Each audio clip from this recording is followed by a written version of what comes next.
As we seek to work out a complementary relationship between men and women, we want to unite men and women in one church family in an environment of love and honor. And we desire that each person be edified and contribute to the well-being of the whole by the exercise of spiritual gifts to the glory of God. We also desire to recognize that God has created us differently as men and women.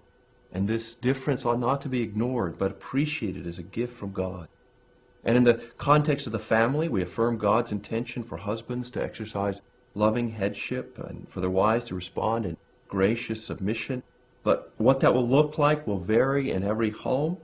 But we want to encourage both men and women to work this out under the guidance of the Word of God with Christ as their model, both in leadership and in submission. And in the context of our corporate life together as a church, recognizing the church as an extended family, we affirm the principle of male headship by having men only assume the role of elder and or pastor. And these men have the primary responsibility for spiritual oversight of the church family, including the proper teaching of the Word of God and protection from false doctrine. They provide a fatherly role in the church's family.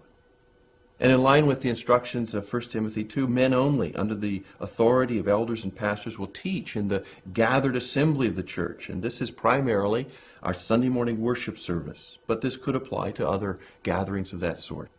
This is the context in our church in which the Bible is most authoritatively taught, and the context, I think, most in view in Paul's instruction there in 1 Timothy chapter 2. Both men and women may teach in other contexts in which teaching is more interactive, and leaders serve to facilitate discussion more than deliver authoritative instruction, and that in our church might be small groups or even Sunday school classes. However, I think even there we want to wish to be sensitive to the need to encourage men in their role as spiritual leaders in their homes. This distinctive leadership role of the elders and the pastors is affirmed in various ways in our public gatherings, while other roles within the church are open to both men and women, subject to other qualifications applicable to those roles. For example, both men and women can serve as deacons, lead in various aspects of worship, and assist as ushers, for example. In addition, we see that through its history, the church has recognized that women have some pastoral needs, which are best met by other women. And the need for women to assist the church's male leadership in their ministry to women has at times resulted in various official ministry forms, including an order of widows, the office of deaconess, and female religious orders.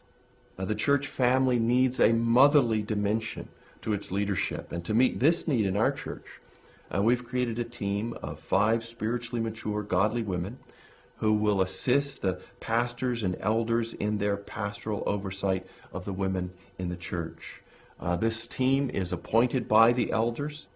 They're called our Titus 2 team, reflecting Paul's instructions in Titus 2, in which he refers to the special role of older, more mature, and experienced women to provide an example in faith and life and to teach younger women in the church. This Titus 2 team provides a visible model of Christian maturity for women in our church. And they work closely with the elders. In fact, they meet to pray together with them monthly. And in this relationship, among our leaders in this way, we strive to model healthy male and female relationships for the whole church.